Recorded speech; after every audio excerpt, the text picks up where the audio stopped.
bring extra chairs? We did. I think we have enough. Okay.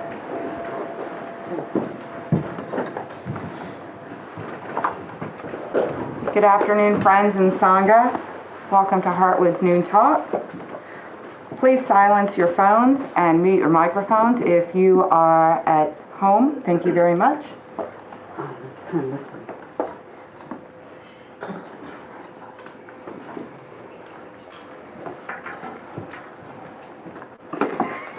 Okay. Baby, bless you. Thank you.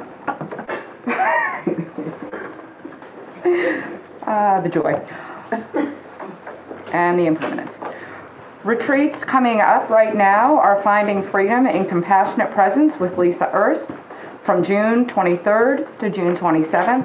For more information and to register, please visit the retreat page on our website. Whatever you like. That's not why I can't see. Venerable Panawati is offering a new book study that began last Thursday. Class will be each Thursday at 5 p.m. The book is Learning from Buddha by the Buddha Master, His Holiness, Dorje Chang, Buddha III. If you're interested in joining, please visit the retreat page on our website and select the book study option. The Novena prayers are now occurring monthly every third Thursday. The next will be next Thursday, June 17th. The time will be announced. We invite you to join us on our YouTube page. Please send your confidential prayer requests for yourself, loved ones, including pets, who are sick, suffering, misfortunate, or departed, to prayer@heartwoodrefuge.org. Fully vaccinated Sangha members are now invited to Heartwood for Tuesday, Thursday, and Sunday Dharma. Okay. Please like, follow, and share Heartwood and Thrifty Treasures on all social media to help spread the Dharma and further Heartwood's mission. And we're having Fluid, Not Final Friday, fun night. That will be this Friday because we just can't hold on to the fun anymore. We will be doing Sowing the Seeds of Sangha. We will be painting flower pots, and I will bring paint and pots and the brushes, and then planting little mini flowers to send love and affection to ourselves and others. If you are interested in joining, please, I'm not sure if it's on the website yet. It'll be soon. It will be on the website. Please register, or please just send me a personal email. It's Dina, Hikenrungator, HIKENRUNGATOR @yahoo.com, or see me or leave a note in my box. Thank you.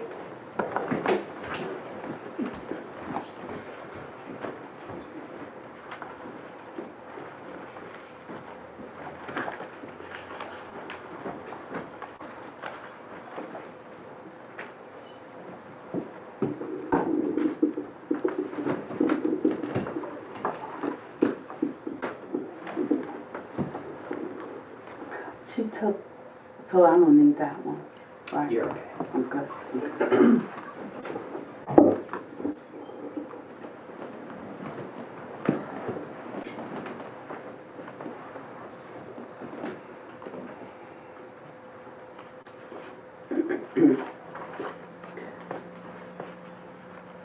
So welcome, local Sangha.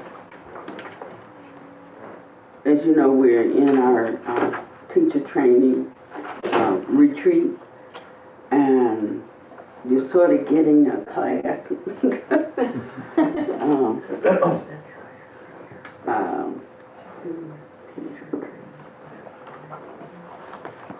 And I will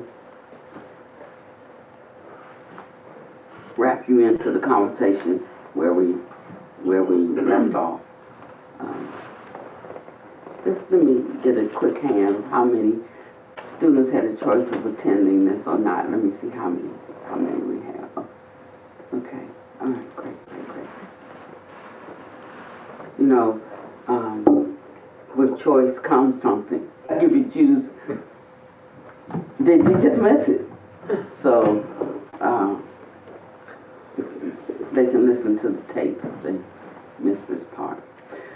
So in this, we were discussing the Vajrayana practices, the Mahayana practices and how they differ from Theravada,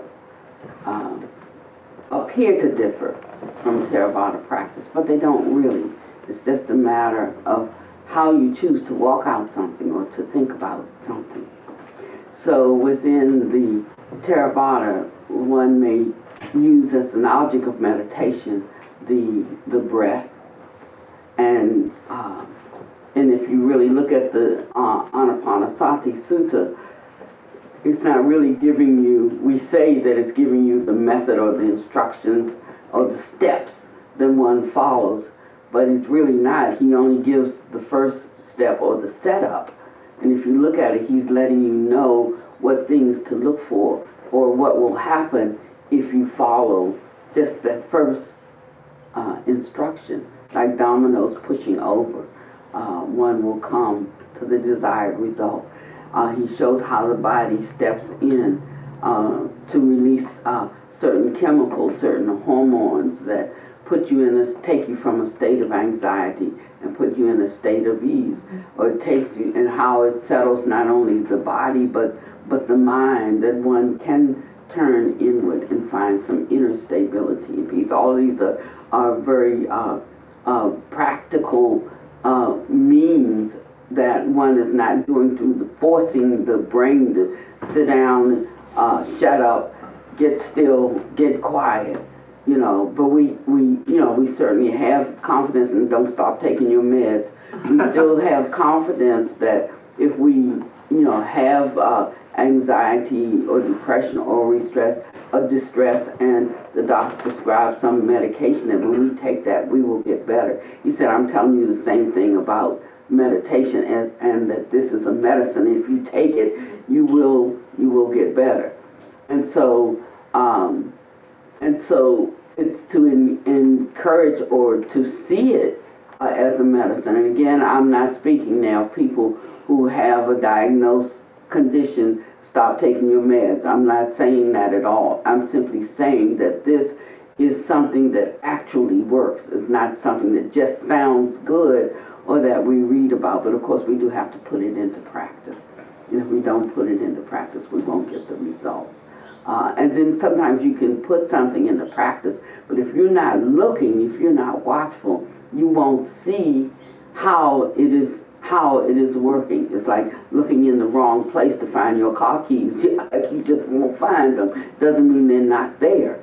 Doesn't mean they're not there readily available to be used to transport you somewhere, but you will miss it because you're not looking in the right place.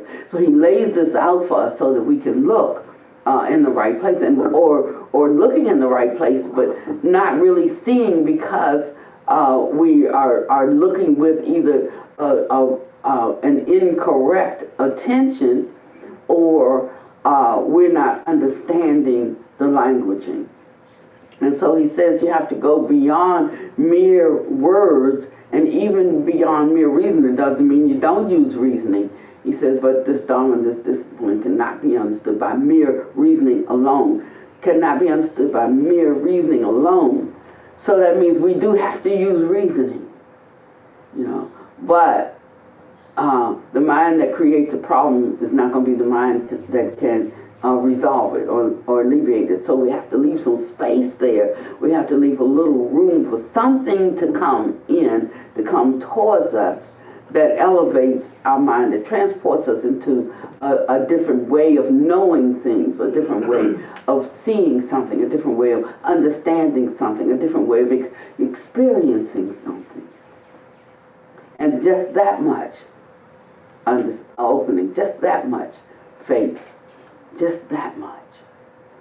It doesn't have to be a whole lot. It doesn't mean like I'll just throw my whole, it's just by faith, I just believe it. He said it, I believe it, that settles it. It's not like in that way, but just enough of an opening that what he says might be true, might be true. I could put this to the test and I could see if it is or not.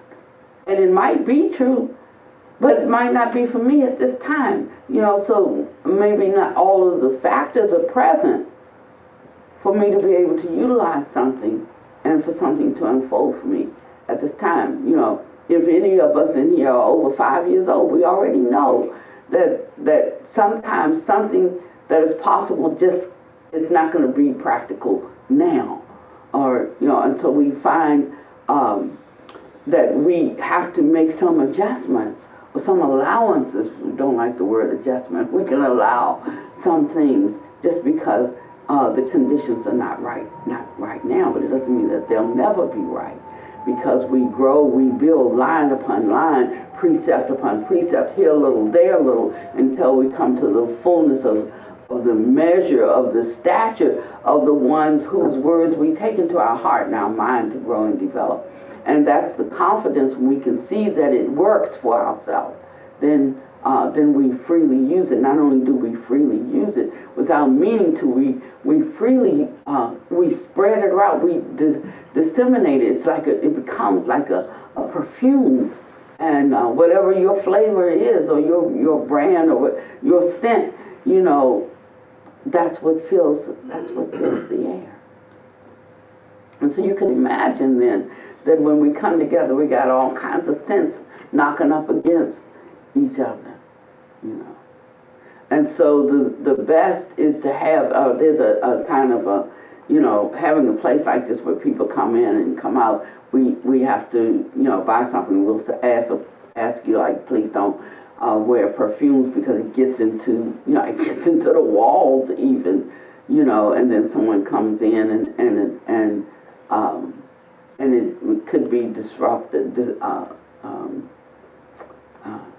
irritating to them or something like that. And so we use something called odor band that neutralizes. And so he's taking us to a place in our practice, if we will allow the Dharma to move us in such a way that it takes us from our particular brand of scent. And that we can come into a space and also have the capacity to neutralize the odors. And as we develop that capacity, it's so good to see you. I was wondering when you were going to come by. I heard you went to settlement on the 6th. It's a long time since the 6th. So I'm glad to see you. Too long. Too long, yeah. And so I just have to digress for 1 minute. And so I'm happy to see her because she comes every year, and she drives her camper, and I heard she sold her camper and bought a place here, and so she's living close by permanently. I mean, it's getting really nice. We have a number of people who have bought home. They're like, I can't live at the Hermitage, but I'll live close by. I mean, friends of Heartwood, and it is wonderful because we're really establishing a wonderful community here. I'm also very happy that between the two Dharmacharya classes going on right now, we have something like 30, maybe 38, something like that. Is that about the right number of teachers in training, and we already have 50. So some things can be happening that you don't even really know is happening, especially if you're not counting, but every once in a while it's good to look back, to look and reflect, to see what's going on, because you can think that what you're doing is not significant, that it's not impacting anyone, when it actually is. And it's not the big things that we do that's so bright and showy, but it's the little things that get into the holes and the crevices. We have a leak in the Hermitage. The foundation, somehow water is getting in, and we can't even figure out where it's seeping in from. It like forms, and there's a little water there. And so we decided it's the trucks coming down State Street, because now when the trucks come, that's become a major thoroughfare, and the whole house shakes, boom, boom, boom, boom, like that. And so we think that it has dislodged the foundation in some kind of way. But he says that we are this firm, concretized building, and we have to actually be dislodged for that concretized self to crumble. And so there's stages of the path that help us to do that without utterly and totally destroying ourselves. And so here and there, we encounter something that challenges the way we think, challenges the way we hold something, that challenges the way we understand something, that challenges our habitual tendencies, that challenges even the experience that we've had in the past. So that when, we, like, I just rely on my experience. I know that if I do this, this is what happens. And if you do this, this is how I feel. And we lock down around that. But the stages of the path allow us to loosen and shake and let go of that, just little by little, so that we can comfortably and incrementally make changes or make the changes that we want to make. And sometimes when we don't make the changes, we say we want to make them, but inside we're like, really, no, I'm okay. We really like this way it is, or we don't like it enough to really do what we need to do to change it. So then we take up talking about it. But the stages of the path, they are called stages because they have a certain progression. And sometimes, like if you do something out of turn, then you come away with the wrong understanding. And sometimes it takes a recalibration or a correction that's not stepping back or going backwards. It might be stepping back to advance, to go forward. So we should never think that because we have to go back and pick up something, go back and investigate something that we're going backwards. Many times we have to go backwards to be able to advance. So one of the prayers, I say yes, prayers that we do in Vajrayana is the Lam Rim prayer, which is the stages of the path. And it's something that we recite, or actually we sing it. And as we're singing it, we're allowing ourselves to like really contemplate the words so that they sink deep into us. Like the easiest way to learn something is to sing it. But I'm going to give you the words here and there. I might a little bit sing it, but But it says the path begins with strong reliance on my kind teacher, source of all good. Oh, bless me with this understanding to follow him with great devotion. So right away in our own individual nature, I'm sorry. Can you hear me okay? Yeah. Okay. So it talks about reliance being a necessary ingredient because one that you don't have faith in or confidence in, you can't take anything away or much away from what they teach. So it's okay if you don't have confidence in someone, like go to somebody else.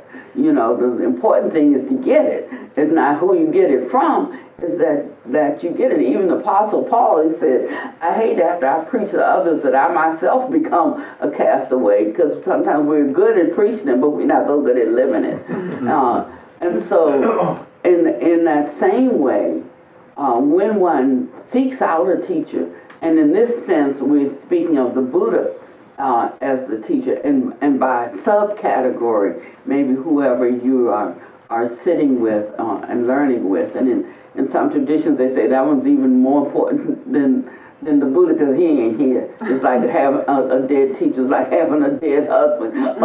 No, not as much use.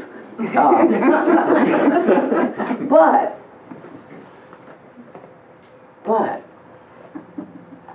taking the words of my great teacher, and when one is putting them up against his teachings, and you know that your heart can dwell safely with that teacher because he and the teachings are one, whether he fully lives up to them or not, stands fully for them, even if there's shortcomings in him, then one can still have reliance on the teacher. Because if you wait for a Buddha to come, you just might miss it in this life. I'm just saying, You know, so sometimes he said, if you can't find and someone who's enlightened, he was speaking to the people of his day, and he had many arhants, and he said, you know, then find somebody who at least knows the teachings and practices them, and if you can't find that, find somebody who at least knows the teachings even if they don't practice them, and if you can't find that, find somebody who just knows more than you. And you know, so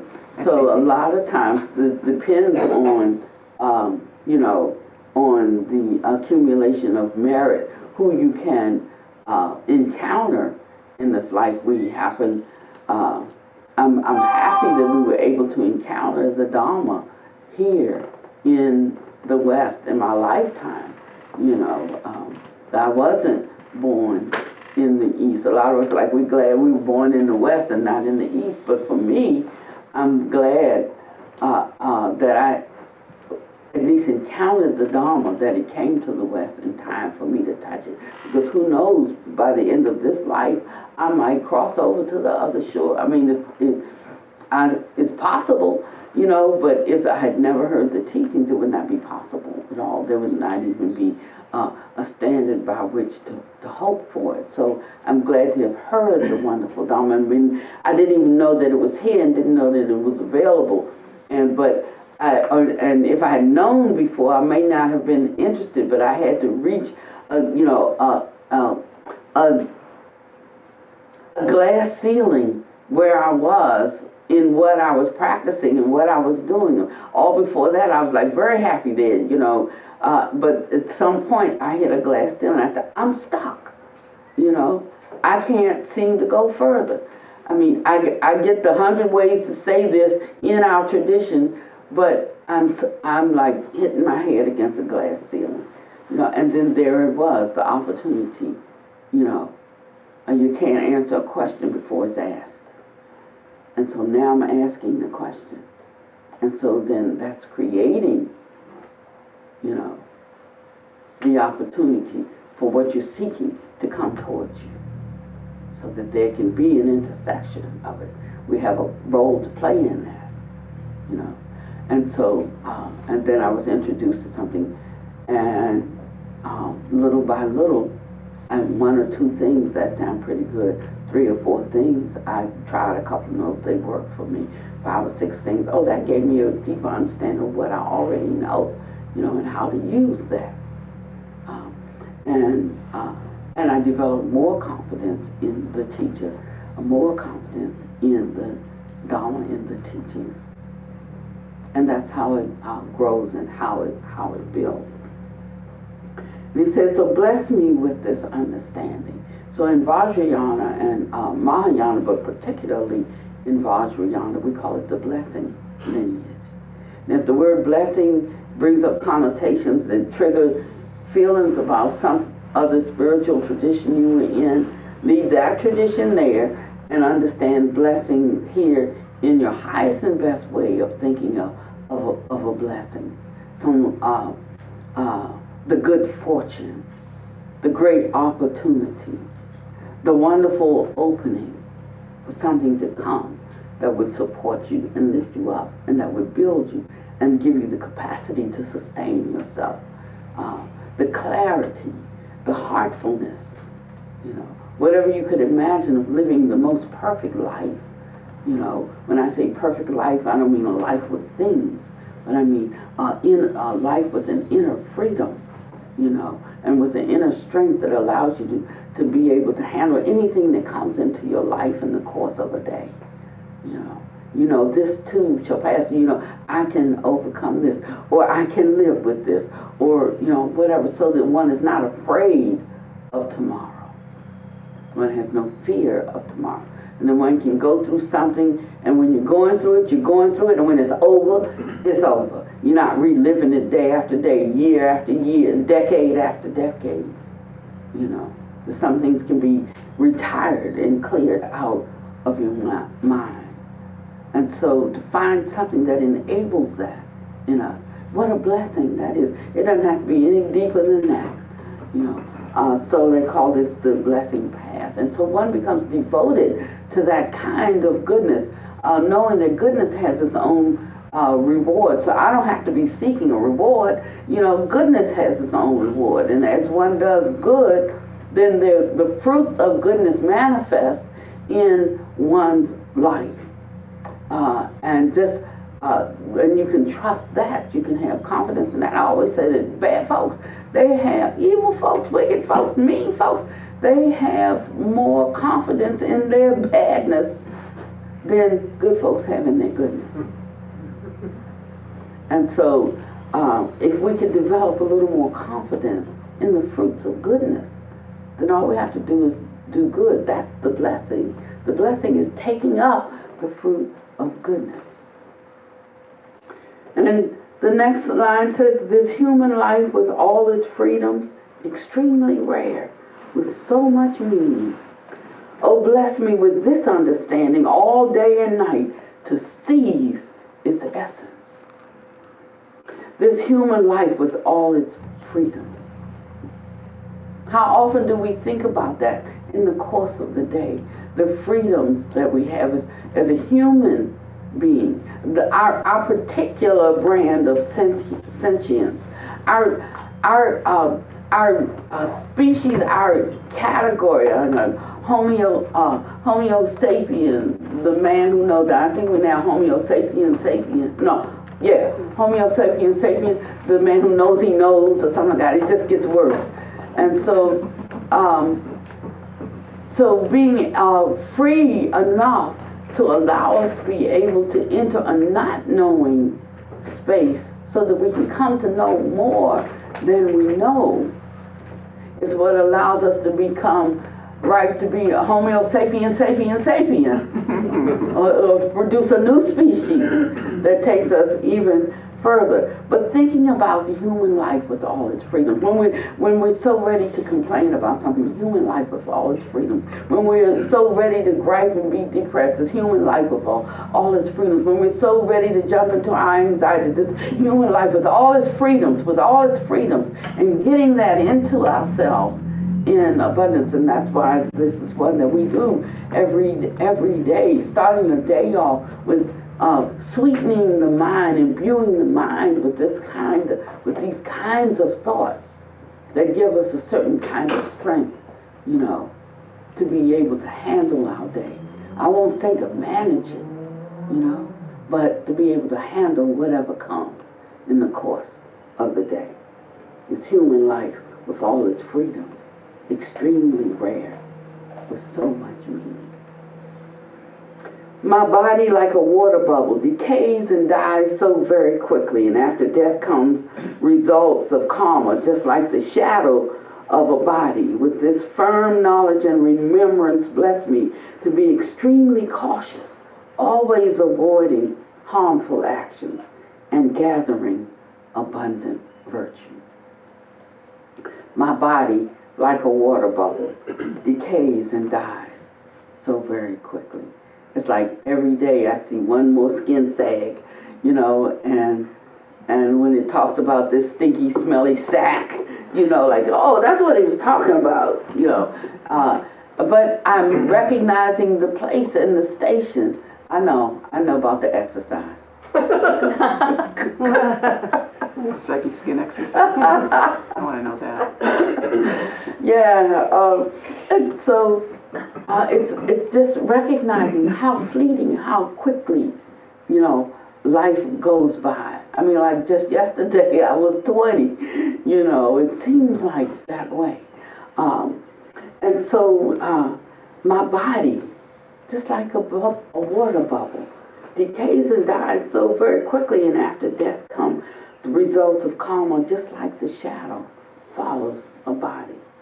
With this firm knowledge and remembrance, bless me to be extremely cautious, always avoiding harmful actions. Sometimes we have to do something that is unavoidable, and in a way that produces some harm just because of our imperfections colliding, but yet we seek to do the least amount of harm, or if we have to take a necessary action, to do it in the least harmful way.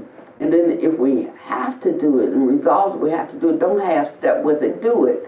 And because that's more humane than perhaps dragging something out or sending mixed messages and mixed signals, you know. And sometimes it's just a matter of considering what's best for all as opposed to one. Sometimes it's considering what's best for all, for one, and all have to get with the program, do their own work. Having the wisdom to know what time it is, which one of these do I do now, is what's key and what's important. And all of that has to do with how we frame the mind and the way we lean and the way we incline. And so it says, avoiding harmful actions, may I gather abundant virtues in essence. That's the thought that I'm trying to sweeten the mind and fill the mind with. Samsara's pleasures are deceptive, giving no contentment, only torment. So please bless me to strive sincerely to gain the bliss of perfect freedom. So we start with these trainings, ones that we don't really agree with, like suffering is born from those who are dear. I want a teaching on that. You know, I want a teaching that says, oh, you know, friends and people that love you are great. You know, and so we have an aversion to, a resistance to, yeah, well, you know, I think marriage is wonderful, and I think having children is great, and I think, you know, it's so like, well, what's wrong with having, you know, a little fun? What's wrong with, and it's not speaking of it in those terms. It's saying, it's fine, have them, just see the limitations of them. Don't miss the limitations of things. And when one actually sees them as they are, they can be with them, they can enjoy whatever they enjoy, you know, but you can enjoy it freely, but not from a standpoint of delusion, and certainly not as a pacifier to occupy and your discomfort or your dissatisfaction or your dis-ease or your loneliness or your unhappiness or what your mother did to you, or all of these things, and you know, and looking for somebody to fix that for you. And because there's no way to do. Not even is it possible to find somebody that will make up for you your own shortcomings. You have to take care of that yourself, within yourself. Otherwise, you're actually not fit to hook up with somebody else, bringing them all your troubles and all your problems. You know, like, no, you just keep that, work on that. And so we have to get into a certain shape to even be in a certain relationship with others. You know, we bring them nothing but trouble, and that's why, you know, in one hand, suffering is born for those who are dear, because we take on these dysfunctional parties, which is all of us together. You know, whichever ones we choose, whichever was our flavor, but we also suffer as a result of it.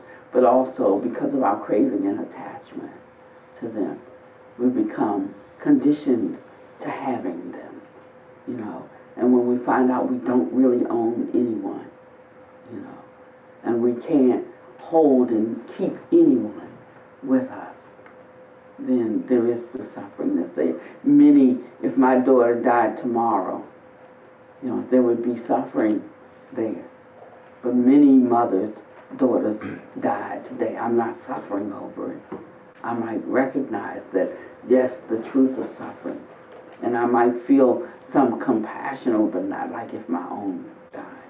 And so this is just nothing but a truth. But he says, like, just keep it in front of you. But the thing about it is, if you keep it in front of you, then it helps you to see that this is part of the natural flow and the cadence of life, and that this goes with it, so that one doesn't have to get thrown off too much. One doesn't have to go too long before one can make a recovery. And one may even see it so clearly that they can fully accept that dying is a part of living, and that no one is promised old age, and that causes are due, conditions are due to causes, and that, you know, and when we start piecing all of these things together, they give us a view of life that we can focus on and enjoy the freedoms that are here. not grasping too tightly, loosening our clinging and our craving, simply because it reduces our suffering.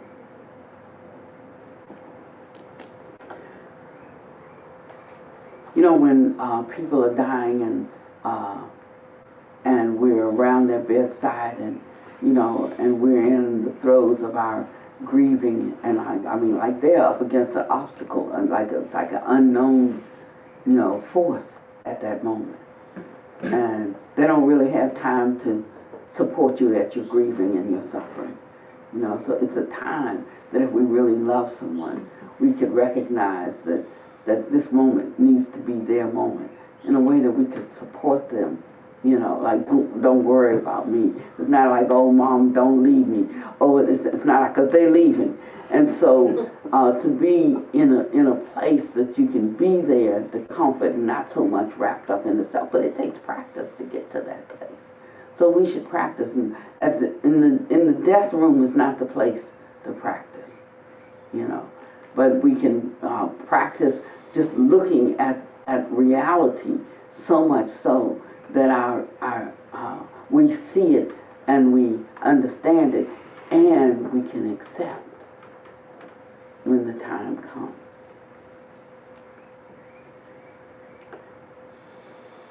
Oh, bless me so that from this pure thought comes mindfulness and greatest caution to keep as my essential practice the roots doctrine, the Patimokkha, and that's the training guidelines.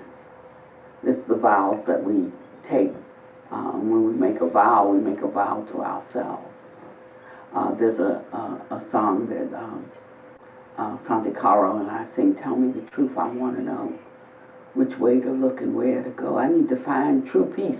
I need to understand to bring my suffering to an end. And it goes on, let me be true and never hide. And behind a face of fear or animosity. How to let go and just be free. The time is now. It's destiny. Surrender now that I've found a way to keep somehow more than a broken vow. And so when we take a vow, we're making a vow to ourselves. Something that we can remind ourselves with when the going gets hard, when our feelings get in the way, we feel like doing something different, going in a different direction, when we don't want to accept what's happening right now. When we can't think resourcefully about how to move forward, and we start instead going retro, going into the past. Going into the past, recognizing that that's produced the current situation, the present moment. So what do I want in the future? If I want it to be better than it is right now, I need to think something different than what I'm thinking right now. The setup, creating the condition in the present moment to bear fruit in the future. Learning from experience in that way.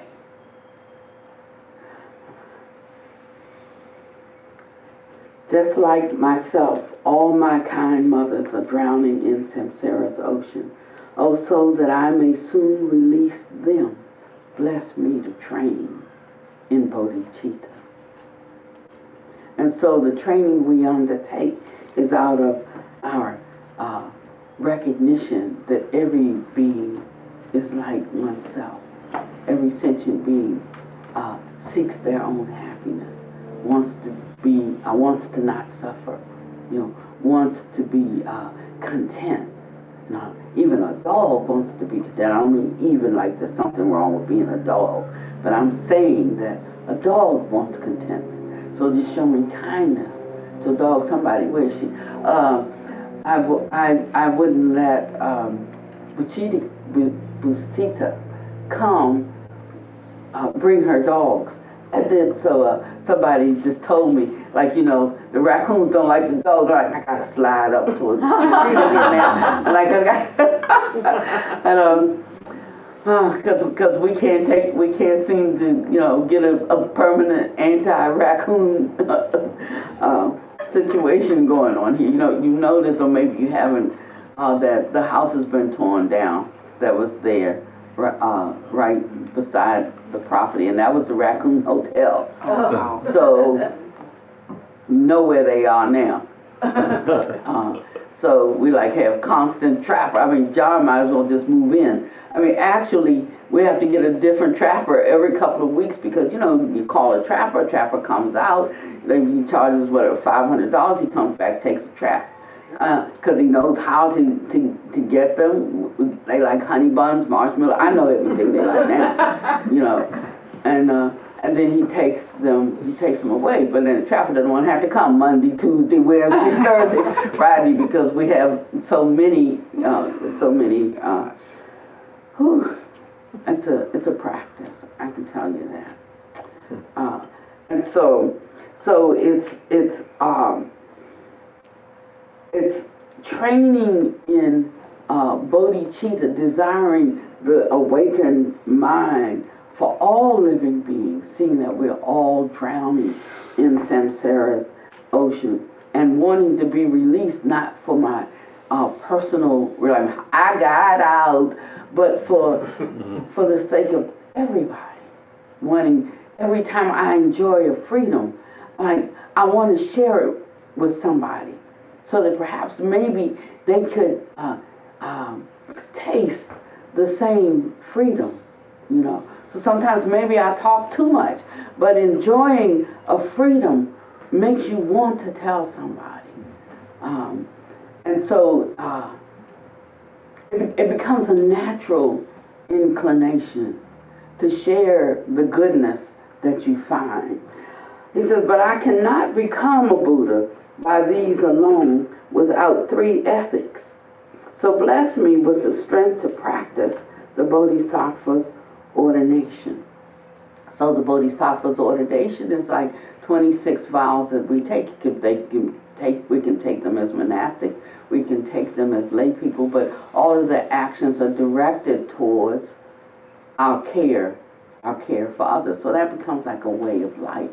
Not like we also care for others here and there and we do some things, but it becomes the leading factor, the focal point in or what drives, you know, our life.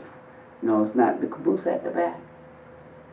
Mm-hmm. So it's not that, but it's like having an engine in the front that drives our life, that gives meaning, that gives purpose to our life.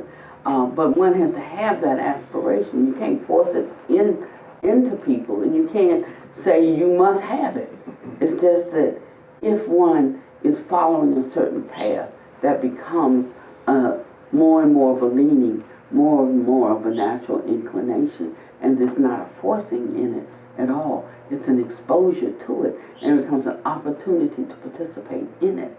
And the joys that it brings, that goodness having its own reward. And how can we have that kind of single focused vision? By pacifying our distractions and analyzing perfect meanings. Bless me to quickly gain the union of special insight and quiescence.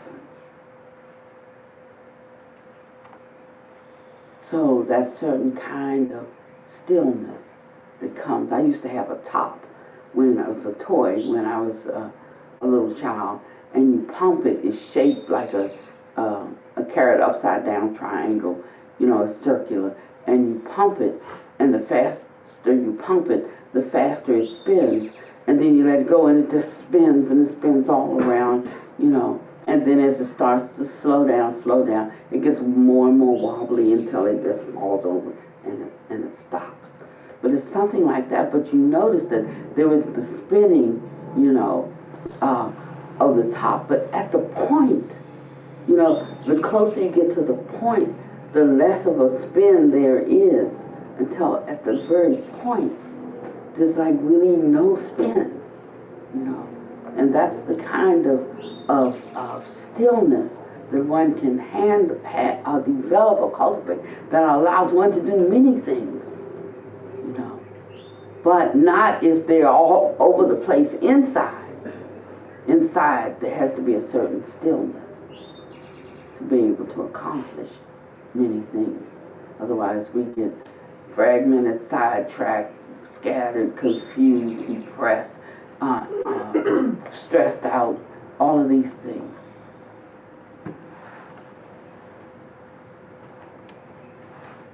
This my friend has been with me all day. Y'all gotta open that door. Let him discover the big wide world. When I become a pure container through common paths, bless me to enter the essence practice of good fortune, the supreme vehicle, Vajrayana. The two attainments both depend on my sacred vows and my commitments. Bless me to understand this clearly and keep them at the cost of my life. So now it's getting deep in one's commitment. I'm sort of devoted to this. You know, I can do it on the side here and there, but it starts by virtue of its own nature to take a more and more central role in your life until it becomes, it takes the frontal role in your life. And it doesn't mean that you don't do other things, but it means that one's view is guided by, or one's mode of walking out one's life is through the lens of the Dharma and its wisdom and compassion. That means everybody we see thinks that Buddhists are all monks. And I'm like, no more than Catholics are all priests. You know, no, they just don't have a reference, but they can't understand it because it's tied into something in their mind about strange clothes, shaved heads, and beads. And so, and especially here because, you know, people had not really seen a lot, had never ever seen, you know, a monk before, and it was just like so jarring for them. And so we're constantly having to explain in the store, no, you don't have to shave your head to become a Buddhist. No, you don't have to wear robes to become a Buddhist. No, you don't have to leave your partner and become, you know, and celibate to become a Buddhist. No, you don't have.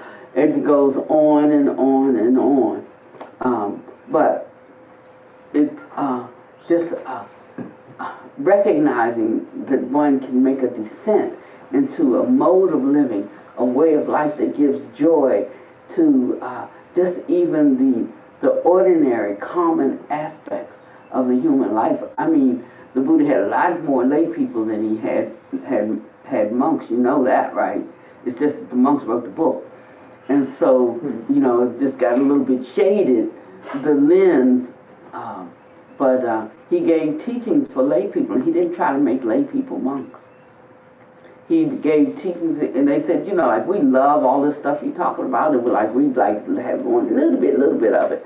And he said, and can you just give us something? But we love, you know, our careers, we love intellectualizing, we love having our children, we love going to parties, we love, you know, and he says, we like all of this. I mean, that's what life is for, about we've created these mechanisms and these ways and these things and how great that is, but can you give us a teaching that we can live by? And he said, yeah. And he gave the 5 precepts: don't kill, don't steal, you know, avoid sensual misconduct, sexual misconduct, set a watch over your mouth, don't cut and offend people with your words. Don't be always thinking evil towards people. Think the highest and the best that you can, and watch out about that drinking and smoking pot and taking dope, because it leads to heedlessness. That's it. He said, enjoy your life, have a good time, you know. And then he said, and from time to time, come and sit with those who have, you know, just due to the accumulation of merit that allows for stepping out of samsara. Here's something else that they might have to say, and if that tickles your fancy, then go in that direction. If not, don't. And that's it, you know. So there was no forcing, there was no trying to press or make anyone be any particular thing, do any particular thing. And so in one room, some may want a little bit, some may want a lot. but there's plenty of good room. And so learning how to be able to share it in a way that doesn't put anybody under condemnation and doesn't give a false idea or impression of what is required to live a life of peace and a life of joy. And as a matter of fact, if everybody was monks, we'd all be dead because, we don't have a means even to sustain ourselves. And so it's only out of the goodness, of the hearts of people who help us that we can still investigate and give our time to this. So it's a rare and precious gift for us to be in the midst of lay people and to give a great honor for your and respect for your presence, because there is a mutual dependence there that allows us to be able to continue, to cultivate and to develop and to serve in this particular way. And many of you are working in other occupations and some of them we consider, primary and fundamental to our way of life, and others, we may not think of it that way, but tell that to the person who wants the service that you offer, that it has no value. Of course it does. And so just learning to have respect across the board and recognize the value of every place, every person's place, can give one a certain peace and a certain respect for each other. We're almost at the end of this prayer. This is like I call it a John prayer, because my brother would say, and I know don't ask him to say the grace, because 5 minutes later, and Father God, and he's still praying. The food be cold, and he's still praying. So this one is a kind of a long one, but when you get into singing them, you sing your verses, and it's a little different. When I become a pure container through keep them at the cost of my life. By constant practice in 4 seasons, the way explained by holy teachers, bless me to gain both the stages, which are the essence of the tantras, and may those who guide me on the good path and my companions all have long lives. Bless me to pacify completely all obstacles, outer and inner, and may I always find perfect teachers and take delight in holy Dharma, accomplish all grounds and pass swiftly, and gain the state of Vajradhara. And that's like a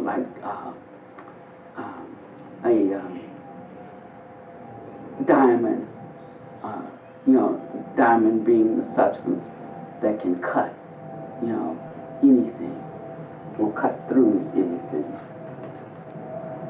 And from the hearts of all the holy beings, in whatever realms of existence there may be, streams of light and nectar flow down, granting me blessings and purifying.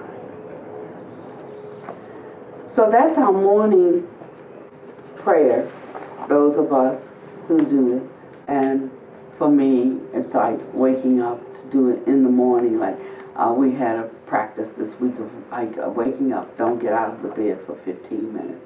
It's just that when you wake up, listen to the sound of the birds. And they carry on in the morning.